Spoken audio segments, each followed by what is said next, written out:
Good evening, everyone. You welcome to the 6 p.m. newscast on Equinoxe Television. In our top stories, the population or community, Nigerian community in Kumba Meme division of the southwest region of the country is in shock and grief after one of theirs, a woman with two children, was attacked and killed by armed men suspected to be separatist fighters on her way. Local says she was heading to Nigeria. We'll tell you more in this edition of the newscast. Also, still in Kumba Meme division of the southwest region of the country, it is a physics teacher for Max Dang who was killed by armed men suspected to be separatist fighters who invaded his house that was early yesterday, shooting him dead without him uttering a word. Those were our top stories.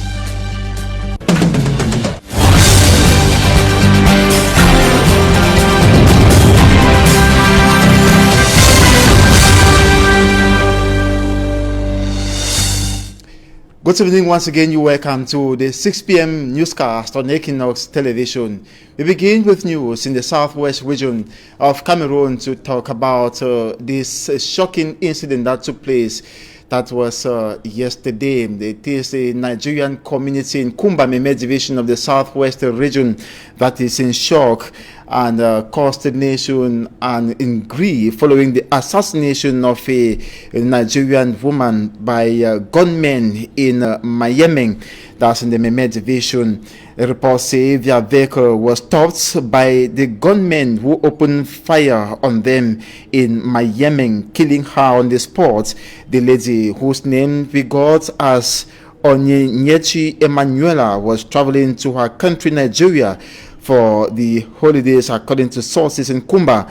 The lady, a mother of two, was traveling with her two children when the mischief struck her. She has been transported back to Douala. Other sources say the public transport vehicle was attacked because it had glasses like a military vehicle. I was looking like a military vehicle. Reason why it was attacked. And here now is an excerpt of the Nigerian Union President who learned of the shocking incident and had to react. Just called this morning that a Nigerian based in Douala that was traveling to Nigeria was killed by a bullet. So I had to be here because normally, even though a Nigerian is based anywhere, even though she's based in Douala, but the incident happened under my jurisdiction. So it is my place to come to the scene and see exactly how we can address the situation. So finally, we have talked to the Douala people and they have appealed to us and have requested that we should send the cops back to them in Douala. So we are doing everything. As you can see, we have made arrangements for the cops to go back to Douala and the two little children that were traveling with the mother, with the deceased. So I think that is what we can do for now. Then later on, because as I had the situation, the woman is from Enugu State of Nigeria. So I also called the Enugu State people to be here so that they can, Just to indicate that investigation is on course to track down perpetrators or killers of the Nigerian woman who was traveling to her country, Nigeria. Unfortunately, was attacked and killed by armed men. She leaves behind two children. We stay in Kumba Meme division to talk about a physics teacher called Fu Max Dang. He is as well a GCE chief examiner. He was murdered on Thursday, June 1st, 2021. We are told he was shot Thursday night at his residence at Up Station behind Government's Bilingual High School, Kumba. Sources recount that before he was shot dead, the armed men had knocked at the door and entered the house asking the children where their father was. He heard his children interrogated and came out to find out who the men were, but was unfortunately silenced with a gun without uttering a word. The gunmen left instantly after killing him. This is the second chief examiner killed in Kumba Meme division of the southwest region of Cameroon. Here in the nation's economic capital, Douala, we take you notably in the Douala 5 subdivision, precisely in the Koto neighborhoods where locals are complaining of a possible landslides in the days ahead. The locals are blaming the neighboring landlord for having dug a foundation which has put their houses at risk. Immaculate Fogwe paints the situation of that incident. This toilet is about to entirely collapse as a result of the encroaching erosion towards these houses. We are in a locality known as Bandeng Bandeng in Koto, Douala 5 subdivision. The collapsed portion of the toilet has caused excrement and urine to flow directly to the road. The pungent smell has made the area a suitable breeding ground for mosquitoes. The said erosion is said to have uprooted the fence that surrounded these buildings. The problem came as a result of an action carried out by the neighboring landlord. Local sources say the owner of this piece of land dug this foundation with the aim of building a story building. 1 year later, the building project is yet to kickstart. Neighbors are now left at the mercy of a devastating landslide that could lead to the eventual collapse of their buildings. Whenever my children are using the toilet, I am very scared. When it rains, everyone is awake. We are scared that our house could collapse. Our lives are not safe. What if the house collapses when we are sleeping? Let the government intervene, please. Local sources say they have reported the case at the divisional office and are anxiously waiting for something to be done. Les autorités administratives de Douala 5e ont fait une confrontation. After informing the divisional office about our situation, they asked the landlord to either sell the land or commence work immediately, a decision which the landlord has not respected till now. We are told he later traveled to France. Celui qui achète va faire le mur de soutènement pour protéger.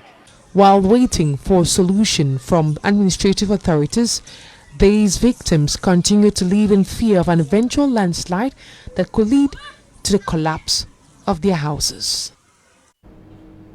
Chiefs in the Fako division of the southwest region of Cameroon applauds the non-interference of the divisional officer for Limbetu subdivision during consultative talks to designate the new chief of Lower Bwando village in Limbetu subdivision, as with the case of some local administrative authorities.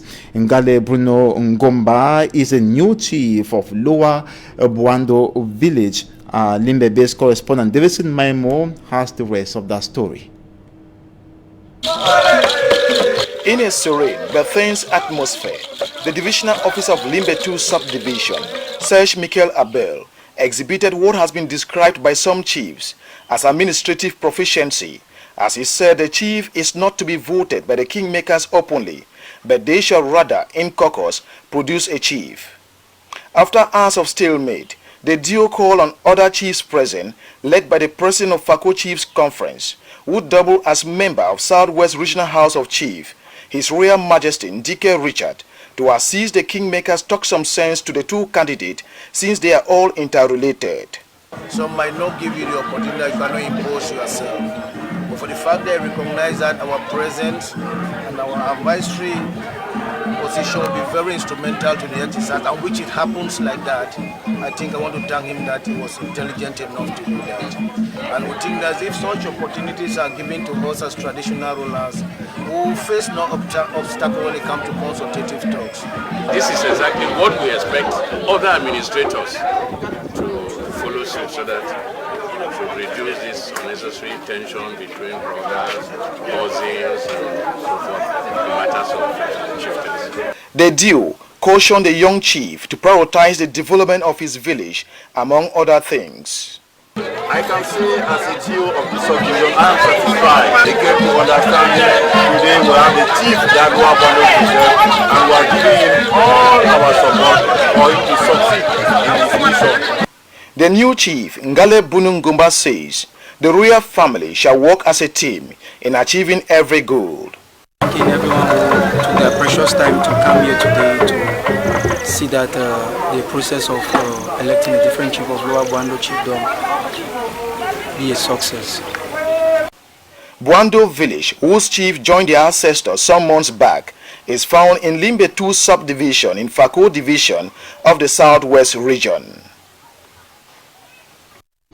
Cyber criminals are known to be winning the war against the states as cyber crimes continue to rise on daily basis. Our Southwest-based correspondent Derek Jato attended a seminar organized in Limbe by Antique that's looking a way out of this crime being committed by those who are using the internet constantly, notably to dupe individuals and also negatively impacting their society. Derek Jato files in details.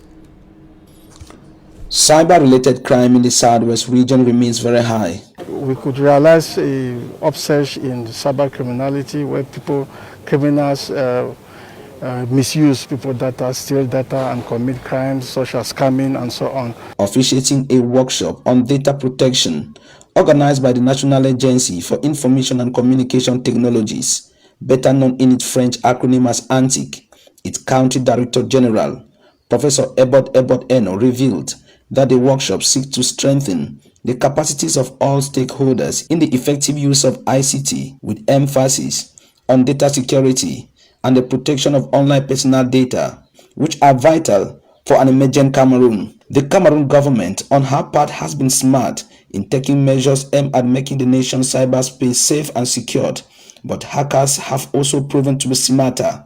So as events, new solutions comes in, new risks are introduced, so the monitoring has to be constant. So that is basically the procedure in managing the risk for data. And ANTIC is giving way at measures on how to carry out best practices in data protection.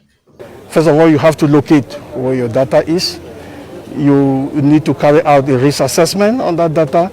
That risk assessment, you identify all the risks that are associated to the data, means identify the threats, identify the vulnerabilities.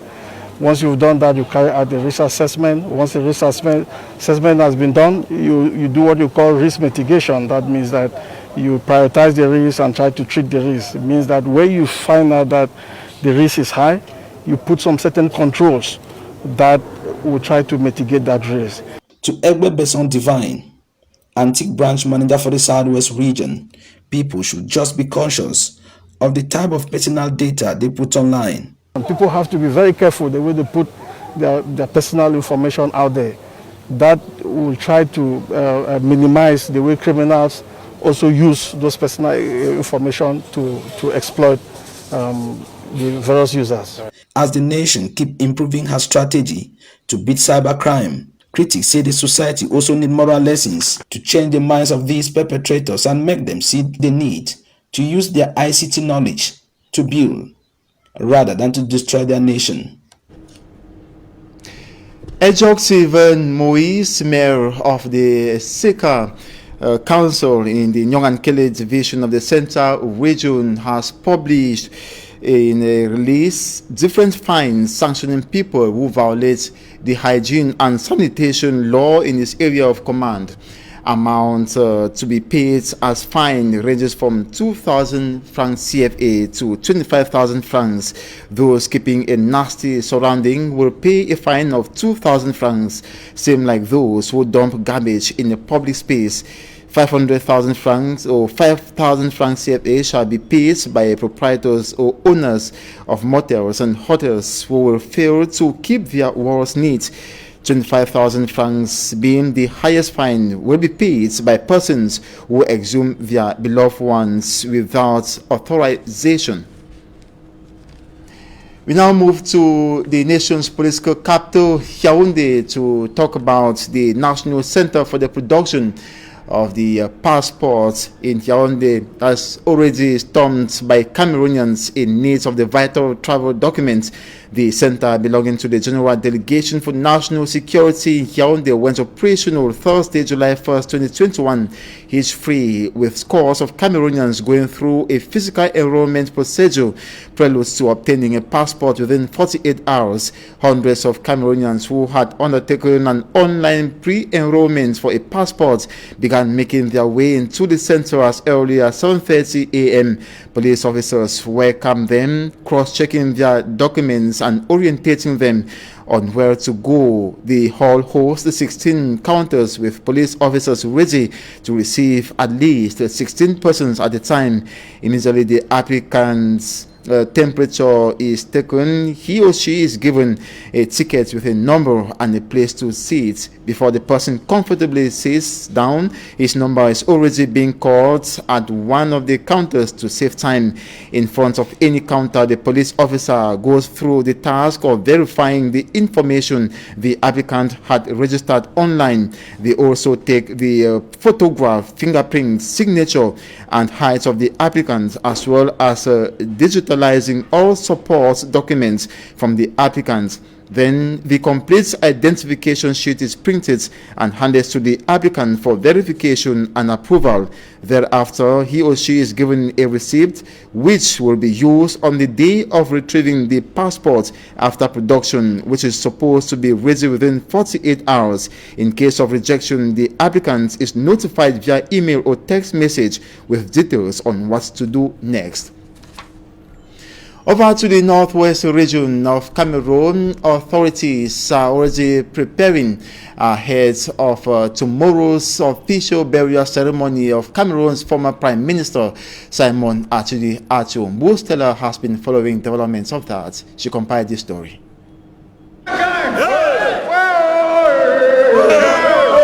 Prime Minister Chief Dr. Joseph Diengute is in Bamenda ahead of the official burial ceremony in honor of the Right Honorable Simon Achidi Achu, who died in May. Dr. Diengute is representing the head of state, His Excellency Paul Biya, at the funeral.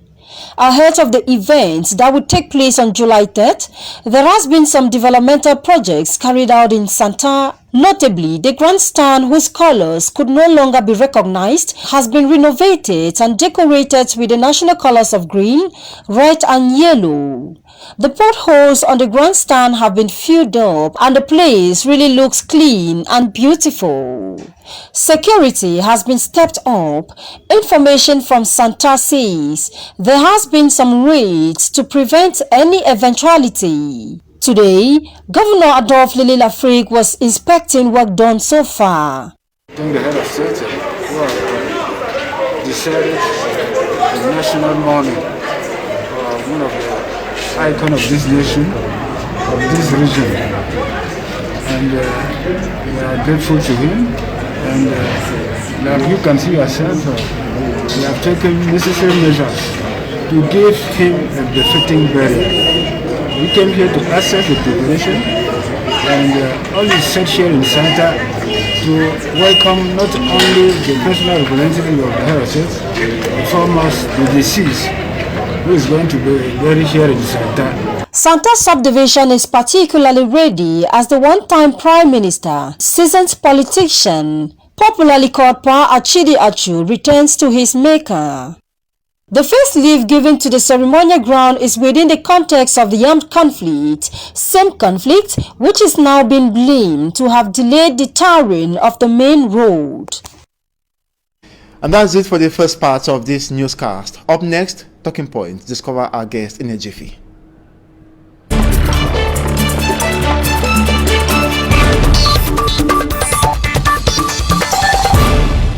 Good evening once again. You're welcome to Talking Points. We're having as guest Apostle Ambe Valentine. He is a political analyst. Good evening and welcome, Apostle Ambe. Good evening, Innocent. Good evening, Cameroonians. Good evening, viewers of Equinox. It's always a privilege and a joy to be here. It's always a privilege to have you as well. Thank you very much. So how was your day been? That's been a very cool one and a very nice one, even though the climatic condition in Douala is not favorable to some of us. But we are here, we are pulling on. If it's not favorable, maybe we're talking about the climatic condition not favorable. Others will be talking about the security situation not favorable. We're talking about those in the northwest and southwest regions. Yes, that's something that has been rocking the northwest and the south for the past 4 getting to 5 years, and we are very aware of what is happening in the 2 regions. It's been a very, very bad situation because we've lost both from the military, civilians, as well as the separatists. Human lives matter. Human lives are sacred, and human lives are very essential. No life is supposed to be destroyed because of someone's interest. I think it's often said in literature that when 2 elephants are fighting, the grass is suffer. There are individuals who are actually suffering as a result of the 2 elephants who are fighting. So we are calling upon those 2 elephants to stop their fighting and allow the grasses to live at peace. Look at what happened in Kumba, the GBHS teacher who was killed, and also the Nigerian woman that was slaughtered. If we want to go to international relations, Nigeria has the right to intervene through its consulate because they have touched a citizen of theirs in this country. That's how war can extend and create problems. What happened in the First World War? Archduke Franz Ferdinand was killed by a Serbian radical Gavrilo Princip. It brought a world war. So some things that are very small and minute can spark off international crisis. If Nigeria is not a brother and a friend to Cameroon, they can take what has happened to the Nigerian man to some greater extent that will cause chaos and a lot of pandemonium between the 2 nations. And at this level, do you think it can even cause, because you know the relationship Cameroon has with Nigeria, you know the influence of Nigeria. Well, we have separatist leaders who were brought to Cameroon by the Nigerian government, and the government of Cameroon applauded that move. And you think the killing of this Nigerian woman will even affect the Nigerians, or maybe the Nigerian government? That's why I said that even because Cameroon has a good relationship with Nigeria, in other situations things will get sour. Like the Ghanaian pastor that was equally killed sometime around Murphy. And it's so bad because whether Nigerian or Cameroonian, human lives are sacred, and we must do everything possible to bring an end to this senseless war. First and foremost, why are we fighting? Who are the ones fighting? What do we want to achieve in this fight? And for how long shall we continue to fight that we have not achieved what we want to achieve? I think it is rigidness, hard-heartedness, unbending attitude of the 2 camps in question that is putting the lives of many Cameroonians at jeopardy. Even foreigners who've come to enjoy the grandeur and the blissful nation of this country, they are not at peace. I'm very, very surprised, innocent, that in this age where we are, peace is becoming very expensive than war. Exactly. So an innocent someone who will just sit in his home, his house is invaded by some armed men. He is not even asked anything. He is shot dead. We're talking about the physics teacher who is equally a GCE examiner. Yes. How did you receive that news? I received that information with consternation, confusion, and indignation, because in the first place, that teacher probably must have raised Cameroonians that are of benefit to the nation today as well as large. That is very, very bad, because as far as human lives are concerned, we should not by any means take away any life for any interest. It was Goodluck Ebele Jonathan who said, "My political interest does not worth the blood and the life of any Nigerian." I think everybody should follow suit.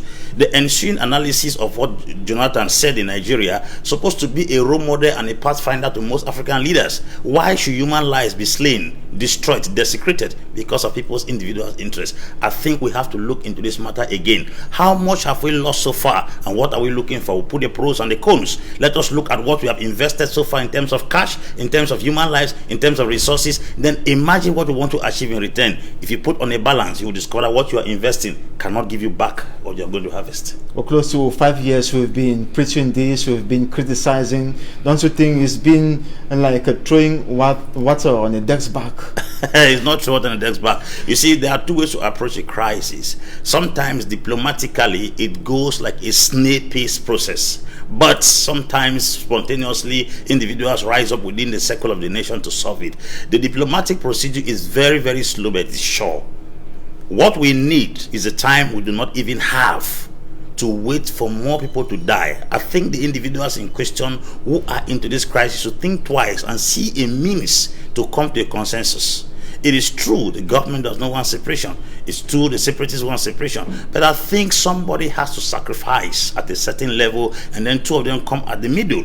In the middle means federalism or confederation. These two parties, or the special status they are talking about, if they effectualize the special status in the actual sense of the special status, I think Cameroon is going to experience at least 75% peace. What I think, because sometimes you don't keep on fighting. We have had crises in other countries of the world. Bougainville wanted to break out of Papua New Guinea. It was a fight for several years. They fought for several years, and finally it was a New Zealand that came in between them and broke a referendum that they voted 98% in for separation. They gave them 20 years to live together to see if they can cohabit, but they couldn't go. 2019 they began arranging preparations for secession. That was not the case of the Tamil Tigers in Sri Lanka, who had a clash with the Sri Lankan government. They fought from 1983 to 2009. That's 26 years in war, and finally they dropped their arms. But let us go and check the casualties, the human lives, the properties, the stability, the economic stability, social, spiritual, as well as human casualties. You will discover that what they achieved at the end could not be compared if they put on a balance with what they were fighting for. So I think we should take a second thought, because sometimes it is good to think and sometimes good to think again. Someone said, what you have in your hand, if you can think well, it is enough. It was Clifford Pinchton who said, it's not amount of years you have in life, but the amount of life you put in those years. Let us make sure that we put sufficient life in the years we have on earth, not taking away lives from those years. It is not the amount of years you have in this life, but the amount of life you put in those years. So we should be very careful, because we are instead taking lives with the few years that God has given to us on earth. Exactly. Before we talk about negotiation, that's been very positive in other countries. Let's first of all talk about someone sacrificing here. Who should sacrifice? The states? Both parties are supposed to sacrifice. According to who should sacrifice? Both parties are supposed to sacrifice, because both parties have lost. Military have lost their lives. It has costed the state. The amount of money they have put in the war, it has costed the state. The separatists have lost lives. They have lost property. They have lost family members. Equal lives have been sacrificed on both sides. So somebody has to broker a deal that will make nobody feel as if he has been cheated at the war front. It doesn't even matter, because they keep saying we need to win this war. The state wants to win, the separatists want to win. There is and no winner. There is developments in the attack approach. Weapons, sophisticated weapons coming up, and you're talking about somebody giving up. Is it possible? You know, nobody ever wins a war. Nobody ever wins a war. Nobody has ever won a war, and nobody will ever win a war. It would appear 1967 to 1970, the Biafra war that was led by Oduko Dumeju and Philip Effiong. It felt like the Nigerian government won under Gowon, but it's not the case, because an ideology. Several years have passed. We are in the 20s. Here you have Nnamdi Kanu, who has caused another uprising. If Nnamdi Kanu dies, another person will take up the uprising, because it is an ideology, cannot be killed with gun. I don't know when leaders will get to understand that you don't kill ideology with gun. We kill ideology with negotiations. It is difficult for us to understand this simple mathematics, that in all generations, ideas and ideologies are not killed with the barrel. They are not killed with the pistol. They are not killed with the AK-47. They are killed with serious negotiations when both parties are satisfied. The FARC rebels fought in Colombia for many years. Held guns. The guns could not kill the idea until negotiations came, until the FARC rebels became a political party that are now consistent. So let us learn from history and be able to understand that you don't jeopardize people's destiny because you want to use iron fist in solving what ideas. I wrote on my Facebook page, when you see guns begin to smoke in any nation, it's only a clear sign that minds are failed. That's interesting. Yes. When minds can no longer solve problems, they resort to guns.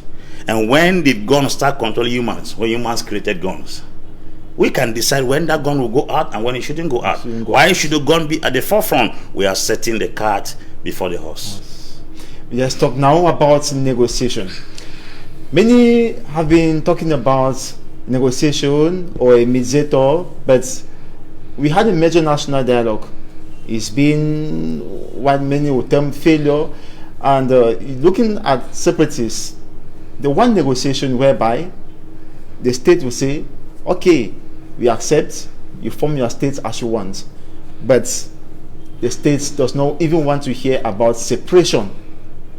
Maybe that's the reason why they kick against any call for negotiation, against any mediator, because the separatists, they want a negotiation that will be separation, nothing else than separation. The true sign or the true proof of knowledge is liberation.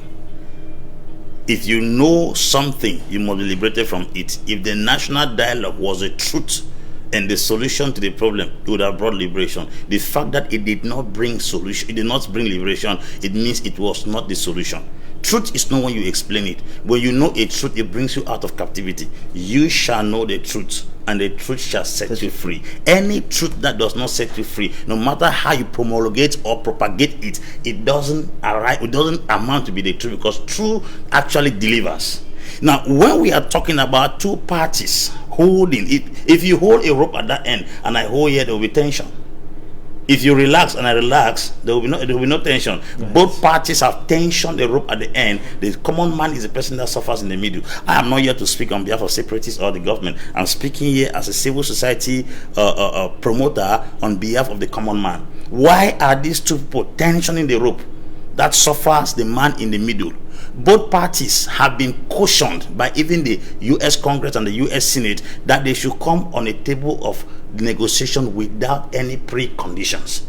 But you see, at one end, the separatists do not want any condition. And the government does not want any condition. They say pride goes before a fall and a haughty spirit before destruction. I can tell with all sincerity, what has kept us where we are today is pride. How do you explain that 20,000 military are fighting 2,000, a tenth of what they have, and then we still have a war? Something is not clear.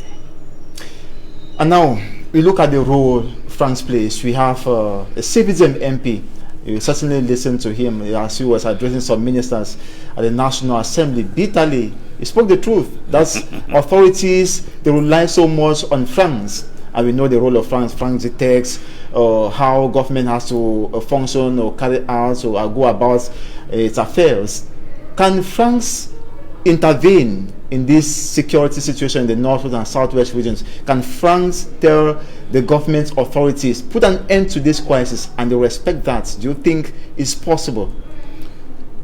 Show me a man that blames others consistently for his challenges. I will show you a man that is a big-time failure. When you keep transferring your errors on the shoulders of others. The truth is, France has that power to influence the activities in Cameroon, but France cannot call the shots. The truth is, we must be sincere when we come on television to tell people the truth. The government of this country has the capacity to stop. You cannot be inviting strangers to come and handle something that you yourself can handle in your house. If we are talking about France, France will never for once, take it from my mouth and Cameroonians listening to me, will never step into quenching any fire that does not tamper with its interest. Never. It will never. You see, the drama that is taking place right now is that something occurred in Mali. Assimi Goïta kicked Abubakar Keïta, brought in Bando. Bando began communizing. He kicked out Bando. The reason why there was an immediate UN Security Council after Abubakar Keïta was kicked out because France's interest in Mali was jeopardized. The Anglophone crisis has not touched anything concerning France, because most of France's businesses in Africa, they are very little placed in the English-speaking region of the country. The fuel is not there. Okay, and just before we go out, just some few seconds, what's the future of this armed conflict, according to you? The future is in the hands of Cameroonians. The truth is, from every evidence and every proof, we've learned that international communities have never solved any problem anywhere. And once they come to even South Africa, what's happening right now in Central African Republic, they come with very huge interest to jeopardize the resources of our people. I think it's time for us Africans to handle African problems. You don't tell me that 54 nations in a continent are not able to handle a single crisis. It is so bad that with all the wealth of understanding, we have three categories of leadership in Africa. We have the political class of leadership, we have the business class, we have the academic elite. You don't tell me that all the categories of leadership do not have the capacity to bring these people on the table to liberate. Who solved the problem in Sudan? It was in Congo that the matter was settled. You are talking about crisis in Africa here. We have had several crises. In 1994, when Kagame had a challenge with the government of Juvenal Habyarimana in the land of Rwanda, it was the AU that went there and settled the score. It was the AU during the Arusha Accord. Where is the AU in Cameroon?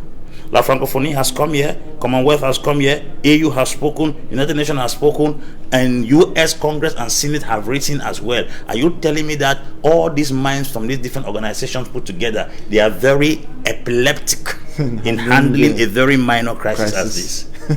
There is a question mark somewhere. Just like you said. Yes, there is a question mark somewhere. Thank you so very much, Pastor Apostle Ambe Valentine, for coming. Thank you very much. And it's always a joy to communicate and educate Cameroonians. Of course, and we're always glad to have you, and we're hoping we'll have you another time.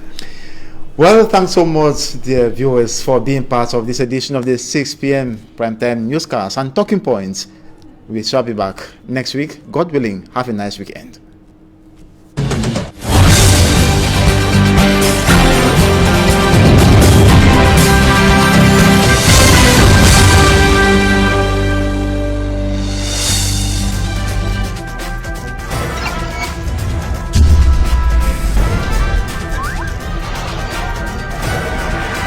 Equinoxe Télévision, au-delà de l'image, nous rendons